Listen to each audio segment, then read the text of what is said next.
हैं क्राइम तक। आज की कहानी उत्तराखंड से है। उत्तराखंड के नैनीताल जिले के हल्द्वानी शहर से। होता यह है कि 5 जुलाई को हल्द्वानी शहर में एक जगह है जिसे कहते हैं तीन पानी गोलापास रोड। इस तीन पानी गोलापास रोड में एक फोक्सवैगन कार पोलो खड़ी मिलती है और इस कार के अंदर एक आदमी ड्राइविंग सीट पर सोया हुआ या बेहोश सा नजर आता है।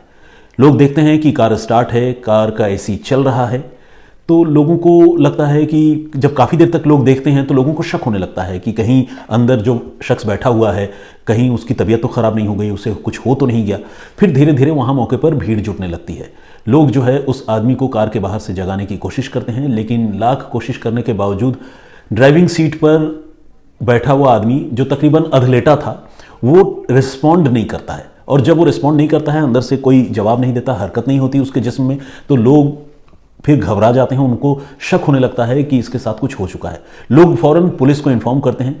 हल्द्वानी की पुलिस वहां पहुंचती है। सुबह सुबह की बात है और हल्द्वानी की पुलिस आने के बाद जैसे ही कार का दरवाज़ा खोलती है तो देखती है कि अंदर जो शख्स लेटा हुआ नजर आ रहा था उसकी सांसें रुकी हुई है, सांसें नहीं चल रही हैं। यानी ये लग रहा था कि शायद उस आदमी की मौत हो चुकी है, लेकिन जाहिर है कोई भी आम आदमी ये कंफर्म नहीं कर सकता कि बंदा जीवित है या मृत है। हालांकि ऐसे तो कर सकता है, लेकिन अगर हम ऑफिशियली बात करें तो उसे करने का हक नहीं है। ऐसा जो है डॉक्टरों को ही करने का हक है। तो पुलिस उस आदमी को उठाकर फौरन अस्पताल लेकर जाती है और वही होता है जिस बात का डर है। उस आदमी को डॉक्टर जो है ब्रॉट डेड यानी मुर्दा करार देते हैं। और जिस तरह से बंद कार के अंदर उसकी लाश मिली थी वो मामला पुलिस को संदिग्ध लगता है और चूंकि एक अननेचुरल या सस्पिशियस डेथ का मामला ये है तो पुलिस उस लाश को फिर पोस्टमार्टम के लिए भिजवाती है और साथ ही ये पहचान पता करने की कोशिश भी करती है कि वो बंदा जिसकी लाश कार के अंदर मिली वो कौन था। तो इस कोशिश में पुलिस को जल्द ही उसके बारे में पता चल जाता है। हल्द्वानी एक छोटा सा टाउन है और छोटे शहरों में यही खूबी और अच्छाई होती है कि लोग एक दूसरे को जानते हैं। बहुत सारे लोगों की कनेक्टिविटी जो है एक दूसरे से होती है, तो उसे देखते ही लोग पहचान भी लेते हैं। उसका नाम अंकित चौहान था। वो नौजवान शख्स और एक कारोबारी। तो उधर पुलिस उसकी डेड बॉडी को पोस्टमार्टम के लिए भिजवा चुकी होती है और पुलिस ये पता करने की कोशिश करती है कि अंकित की मौत कैसे हुई होगी। जब पोस्टमार्टम होता है और डॉक्टर जब पुलिस से बात करते हैं तो फिर एक अजीब सी बात निकलकर सामने आती है। डॉक्टर्स पुलिस को यह बताते हैं कि अंकित चौहान के दोनों पांवों में स्नेक बाइट के निशान हैं, यानी सांप के काटे जाने के निशान हैं। और ये अपने आप में बहुत अजीब बात है। दो वजहों से बहुत अजीब बात है। एक तो ये कि अगर कोई सांप किसी को काटता है तो ऑब्वियसली सांप क्यों काटता है? क्योंकि वो डरा हुआ होता है और वो अपनी सुरक्षा के दृष्टि से किसी भी इंसान पर या जीव पर हमला करता है। तो डरा हुआ सांप जो है आमतौर पर एक बार काटेगा और फिर वो भाग जाएगा। वो ऐसा नहीं होगा कि बारी बारी से दोनों पैरों में प्रॉपर तरीके से काटे। तो एक तो ये बात बड़ी अजीब थी और दूसरी बात ये अजीब थी कि जो आदमी कार की ड्राइविंग सीट पर बैठा हुआ था और जिसकी ड्राइविंग सीट में ही लाश मिली, वो आदमी देखने से तो यही लग रहा है कि वो कहीं से गाड़ी चलाकर आ रहा था और उस जगह पर आकर उसकी जान चली गई, चाहे वो हार्ट फेल की वजह से हो, दम घुटने की वजह से हो, जो रीजन हो। लेकिन अगर वो वाकई गाड़ी ड्राइव कर वहां तक पहुंचा था तो कार के अंदर सांप कहां से आया जिसने 2 बार उसे डसा? ये भी बड़ी अजीब बात थी। तो ये सब कुछ जो है वो बड़ी ही रहस्यमयी लग रहा था और मामला संदेहास्पद था। तो पुलिस ने इस सिलसिले में आईपीसी की धारा 302 के तहत कत्ल का केस दर्ज किया और कत्ल का केस दर्ज करने के बाद पुलिस ने इस मामले की छानबीन शुरू कर दी। पुलिस ने शुरुआत उसी जगह से की जहां पर यह लाश मिली थी, तीन पानी गोलापास रोड। उस जगह और उस जगह को जाने वाले जितने रोड्स हैं उन सारे रोड्स पर लगे सीसीटीवी कैमरे की पुलिस स्कैनिंग करने लगी। पुलिस ये देखने लगी कि वो कार कब वहां पर आकर रुकी और उस कार को लेकर आने या जाने वाले लोग कौन थे। तो पुलिस सीसीटीवी के जरिए उस तक पहुंचने की कोशिश कर रही थी जो इस कत्ल के पीछे थे। इसके साथ ही पुलिस, ये जो अंकित चौहान है, पुलिस ने उसका मोबाइल फोन की सीडीआर भी निकलवाई और सीडीआर निकालकर कॉल डिटेल रिकॉर्ड निकलवाकर पुलिस ने यह देखना शुरू किया कि अंकित की किस किस से बात होती थी, किससे ज्यादा बात होती थी और मौत से पहले वो किसके संपर्क में था। तो पुलिस एक तरह से टेक्निकल इन्वेस्टिगेशन कर रही थी और पुलिस इसकी सच्चाई पता करने में लगी हुई थी। और इस इन्वेस्टिगेशन का पुलिस को बहुत जल्दी अच्छा रिजल्ट भी मिला। पुलिस को सीसीटीवी कैमरे के फुटेज मिले जिसमें कुछ लोग संदिग्ध तरीके से उस कार को ले जाते हुए और छोड़कर वहां से लाश समेत छोड़कर वापस आते हुए नजर आ रहे थे। एक तो ये चीज थी एविडेंस के तौर पर पुलिस के पास, और दूसरा ये कि जब पुलिस ने मोबाइल फोन की सीडीआर की जांच की तो पुलिस को ऐसे तो बहुत सारे लोगों के बारे में पता चला जिसकी अंकित से बात होती थी, लेकिन एक लड़की थी जिसका नाम था डॉली उर्फ माही। इस लड़की के साथ अंकित की जो बातचीत थी वो कुछ बहुत ही ज्यादा इंटीमेसी वाली थी, बहुत ही कुर्बत वाली थी, नजदीकी वाली थी। लेकिन साथ ही जब पुलिस ने इसके बारे में जानकारी जुटाने की शुरुआत की तो पुलिस को यह भी पता चला कि ये जो लड़की है वो अंकित की गर्लफ्रेंड तो है, लेकिन इन दिनों अंकित के साथ उसके रिलेशनशिप कुछ खराब चल रहे थे।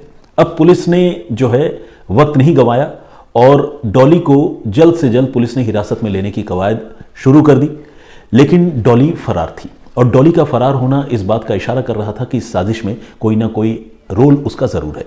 इस बीच पुलिस ने जब डॉली के मोबाइल फोन की जांच की, उसके नंबर की डिटेल निकलवाई और पता किया उसकी किस किस से बात हो रही थी, तो यह पता चला कि 15 जुलाई को डेड बॉडी मिली थी, उससे एक दिन पहले, यानी जाहिर है उसके पहले ही हत्या हुई होगी।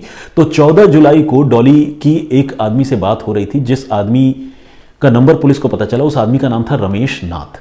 और रमेश नाथ के बारे में जब पुलिस ने पता किया तो पता चला कि यह बरेली के पास का रहने वाला है, एक गांव का, और वो एक सपेरा है। अब देखिए यहां कड़ियां जुड़ने लगी। एक तो सांप के काटे जाने के निशान अंकित के पांव में मिले थे और दूसरा डॉली जो अंकित की गर्लफ्रेंड थी उसकी एक सपेरे से बात हो रही थी। अब पुलिस ने वक्त नहीं गंवाया और फौरन सपेरा रमेश नाथ को पुलिस ने पकड़ लिया। और रमेश नाथ ने फिर जो कहानी सुनाई वो कहानी बड़ी ही अजीब और बड़ी ही दहलाने वाली थी। रमेश नाथ ने यह बताया कि अब से कुछ महीने पहले डॉली और उसके दोस्तों ने उससे संपर्क किया था और संपर्क करके यह कहा था कि डॉली को काल सर्प योग है, एक ज्योतिषीय स्थिति होती है, और उस ज्योतिषीय स्थिति का हवाला देकर और उसका बहाना लेकर डॉली और उसके दोस्तों ने रमेश नाथ नाम के सपेरे से संपर्क किया था और यह कहा था कि वो कुछ सांपों की पूजा करना चाहते हैं। तो सपेरा इस चीज के लिए राजी हो गया, उसे पैसे मिलने से मतलब थे। तो फिर इसके बाद डॉली से सपेरे की बातचीत भी होती रही, और न सिर्फ बातचीत होती रही, आपको जानकर हैरानी होगी कि जो डॉली ऑलरेडी अंकित के साथ रिलेशनशिप में थी वो सपेरे के भी बेहद करीब आ गई, मतलब उसके साथ भी रिलेशनशिप में आ गई। ये पुलिस के इन्वेस्टिगेशन में ये बात भी सामने आई है। और इसी के साथ डॉली ने एक रोज सपेरे से कहा कि उसे एक आदमी की हत्या करनी है और हत्या में उसकी मदद चाहिए, हत्या भी ऐसे वैसे नहीं बल्कि सांप से कटवा कर। सपेरा ऑब्वियसली सांपों में ही डील करता था, वो इस चीज के लिए राजी हो गया और खासकर तब राजी हो गया जब डॉली उसके साथ रिलेशनशिप में थी और साथ ही उसे इस मदद के बदले में 10,000 रुपए देने का भी डॉली ने वादा किया था। इस बीच रमेश नाथ को यह पता चला कि ये जो लड़की है डॉली वो अंकित चौहान के साथ तो रिलेशनशिप में है ही, लेकिन आजकल डॉली का रिलेशन जो है दीप कांडवाल नाम के एक और लड़के के साथ भी है। यानी एक तरह से देखा जाए तो डॉली की 2 बॉयफ्रेंड्स थे और वो पहले बॉयफ्रेंड से छुटकारा पाना चाहती थी और उसकी हत्या करना चाहती थी। इसके लिए उसने एक सपेरे से बात की थी। सपेरे ने पुलिस को यह बताया कि वो जो आदमी है अंकित, वो डॉली के घर कभी भी आ पहुंचता था और वक्त बेवक्त, इस वजह से जो डॉली है उसके साथ दीप की जो इंटीमेसी थी, उनकी जो नज़दीकी थी और उनकी जो ज़ाती ज़िंदगी थी उसमें खलल पड़ रही थी। और इसी वजह से डॉली अपने पहले वाले बॉयफ्रेंड को, जिसका नाम अंकित है, उसकी हत्या करवाना चाहती थी। तो ये बात सपेरे ने बताया। इधर पुलिस पैरेलली इन्वेस्टिगेट कर रही थी और इन्वेस्टिगेट करते करते पुलिस को गर्लफ्रेंड और बॉयफ्रेंड यानी अंकित और डॉली के कुछ व्हाट्सएप चैट भी हाथ लगे और इन व्हाट्सएप चैट में यह पता चला कि दोनों के रिश्ते तो खराब हो ही रहे थे, डॉली लगातार अंकित को ब्लैकमेल भी कर रही थी और उससे कभी कार तो कभी रुपए पैसे वसूलने की कोशिश कर रही थी और यह सिलसिला लंबे समय से चल रहा था। अब मन में एक सवाल यह उठता है कि जो लड़की ब्लैकमेल कर रही है उस लड़की से परेशान होकर कायदे से बॉयफ्रेंड को जो है उस लड़की को नुकसान पहुंचाने की कोशिश करनी चाहिए, आमतौर पर होता यही है। लेकिन यहां मामला उल्टा है, जो ब्लैकमेल कर रही है वही इस मामले में कातिल के तौर पर भी इन्वेस्टिगेशन में सामने आ रही थी। तो इसके पीछे क्या वजह थी यह भी जानना बेहद जरूरी है। तो इसके बारे में पता यह चला पुलिस के इन्वेस्टिगेशन में कि दीप कांडपाल नाम के जब उस दूसरे लड़के के साथ डॉली रिलेशनशिप में आ गई तो दोनों ने फिर अंकित से पीछा छुड़ाने की कोशिश की, लेकिन अंकित डॉली का पीछा छोड़ने के लिए तैयार नहीं था और तब इन लोगों ने कत्ल की साजिश रची। अब तक 3 लोग कातिल के तौर पर सामने आ चुके थे, खुद वो रमेश नाथ नाम का सपेरा, डॉली नाम की गर्लफ्रेंड और डॉली का दूसरा बॉयफ्रेंड दीप कांडपाल।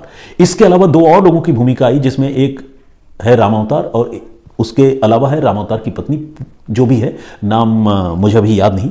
तो रामावतार और उसकी पत्नी, तो कुल मिलाकर ये 5 लोग थे। रामावतार, उसकी पत्नी, ये डॉली के घर में नौकरी करते थे, मतलब उसके सर्वेंट थे, और साथ में उसका सेकंड बॉयफ्रेंड और वो सपेरा। तो ये 5 लोगों ने मिलकर साजिश रची थी और साजिश ये थी कि वो एक रोज अंकित को अपने घर में पार्टी के बहाने बुलाएगी और फिर उसे जमकर शराब पिला देगी, कुछ नशीली गोलियां खिला देगी, और जब वो बिल्कुल नीम बेहोशी में चला जाएगा तो फिर सांप से कटवाकर उसकी जान ले ली जाएगी।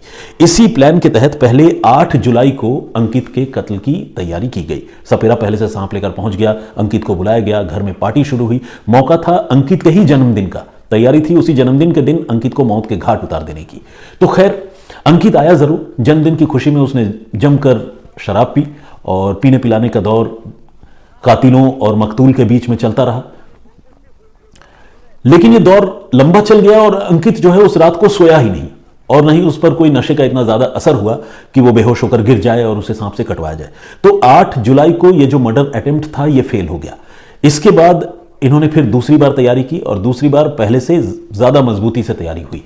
सपेरे को फिर से बुलाकर घर में बिठा लिया गया। ये टोटल जो 5 किलर्स थे वो पांचों के पांचों किलर घर में तैयार थे। अंकित को फिर से पार्टी के बहाने बुलाया गया। इस बार 14 जुलाई की रात का वक्त था। 14 जुलाई को अंकित के आते ही पानी में नींद की गोलियां मिलाकर अंकित को उन्होंने पिला दी। उसके बाद अंकित जो है वो थोड़ा सा ड्राउजी स्टेट में चला गया, जिसे डिजीनेस भी कहते हैं, लेकिन वो पूरी तरह से नींद में नहीं गया, मतलब पूरी तरह से सोया नहीं। लेकिन जब कातिल इंपेशेंट हो गए तो ये जो 5 लोग थे, 5 लोगों ने मिलकर उसको ओवरपावर कर लिया, उसका गला भी दबाया और तकिए से भी उसका चेहरा दबा कर रखे। बेसिकली उसको मुंह के बल लिटा दिया था और तकिए से उसका मुंह इसलिए दबाया था ताकि वो शोर न मचाए। गला पूरी तरह नहीं दबाया क्योंकि उसे स्ट्रैंगुलेशन के मार्क यानी गला दबाए जाने के निशान रह जाते, और साजिश तो ये थी कि सांप से कटवा कर मारना है। फिर इस तरह से जब उसको काबू कर लिया, काबू करने के बाद फिर सपेरे से कहा कि भाई लाओ सांप और जल्दी कटवाओ। तो कोबरा सांप वो लेकर आया था, बहुत डेडली वेनमस स्नेक होता है, आपको पता है। उसी कोबरा सांप से उस सपेरे ने उसके दोनों पांवों में एक एक बार बाइट करवाया। एक बार जब बाइट हुआ तो हो सकता है कि जहर का पूरी तरह असर नहीं हुआ, वो बाइट प्रॉपर नहीं हो पाया, जिसकी वजह से उसका जिस्म जो है वो ढीला नहीं पड़ा, मरा नहीं वो बेचारा। फिर इसने दोबारा दूसरे पैर में बाइट करवाया और इस तरह से 2 बाइट्स के बाद आखिरकार अंकित चौहान की वहीं डॉली के घर में मौत हो गई। अब चुनौती थी लाश को ठिकाने लगाने की। तो लाश ठिकाने लगाने के लिए ये उसकी डेड बॉडी लेकर निकले और वो जाना चाहते थे, हल्द्वानी के पास ही एक जगह है भुजिया घाट। भुजिया घाट की खाई से कार समेत इसको नीचे फेंक देने का इरादा था ताकि पूरे घटनाक्रम को एक्सीडेंट का रूप दिया जा सके। लेकिन कार लेकर वो निकले तो जरूर, लेकिन उन्होंने अपना प्लान चेंज कर दिया क्योंकि उनको रास्ते में भीड़ नजर आई। फिर यह भी लगा कि भुजिया घाट तक जब वो पहुंचेंगे वहां टूरिस्ट्स होते हैं, आसपास लोगों की भीड़ होती है, तो इस काम को अंजाम देना संभव नहीं होगा। तो इसलिए उन लोगों ने उस डेड बॉडी को खाई से नीचे फेंकने का प्लान त्याग दिया, छोड़ दिया। और उसके बाद जो उसकी कार थी, जिस कार में अंकित चौहान उनके घर आया था, उसी फोक्सवैगन पोलो कार में उसकी लाश को वो लेकर गए शहर में ही, और शहर के उसी जगह पर जिसका मैंने जिक्र किया था 3 पानी गोलापास रोड, वहां पर ले जाकर उन्होंने उस लाश में उसकी कार को अंदर रखा और एसी वगैरह चलाकर कार ऑन करके वहां से फरार हो गए। इसके बाद में एक बार चेक भी करने आए थे कि कार वहां पर है या नहीं, डेड बॉडी वहां पर है या नहीं, मामला खुल गया क्या, तो वो चेक भी करने आए थे। तो ये जो किलर्स हैं उनका कार लेकर जाते हुए और फिर लाश छोड़कर आते हुए, फिर चेक करने जाते हुए, इन सारी चीज़ों के सबूत, टेक्निकल एविडेंस सीसीटीवी की सूरत में और मोबाइल फ़ोन के सीडीआर की सूरत में, वो सारी चीज़ें लोकेशंस की सूरत में हल्द्वानी पुलिस को मिल गई। और इस तरह से हल्द्वानी पुलिस ने 15 तारीख की ये बात है, 15 जुलाई की, और आज 19 जुलाई है। आप देखिए महज 4 दिनों में हल्द्वानी पुलिस ने इस केस को सक्सेसफुली क्रैक कर लिया। लेकिन हाँ, अब तक सिर्फ एक आदमी यानी सपेरा वही अरेस्ट हुआ है। जब तक आपके लिए मैं ये खबर रिकॉर्ड कर रहा हूँ तब तक जो मेन मास्टरमाइंड गर्लफ्रेंड है, वो सेकंड बॉयफ्रेंड और गर्लफ्रेंड की दोनों नौकर नौकरानी दोनों फरार हैं। पुलिस उनकी तलाश में लगी है और पुलिस का कहना है कि जल्द ही वो इन सभी को गिरफ्तार कर लेगी। तो आज की कहानी यहीं तक। आई होप ये कहानी अजीब आपको लगी होगी, चौंकाई होगी। हालांकि ऐसा नहीं है कि पहली बार ऐसा हुआ है, इससे पहले केरल में और राजस्थान में इस तरह की घटनाएं हुई हैं जिसमें सांप से कटवाकर लोगों ने अपने दुश्मनों की जान लेने की कोशिश की, लेकिन आखिरकार दोनों ही मामलों में कातिल जो है वो पकड़े गए। हर केस स्टडी अलग होती है। कातिल को लगता है कि वो बहुत चालाक है, लेकिन आखिरकार उनकी पोल खुली जाती है, वो पकड़े जाते हैं। तो आज की कहानी यहीं तक। और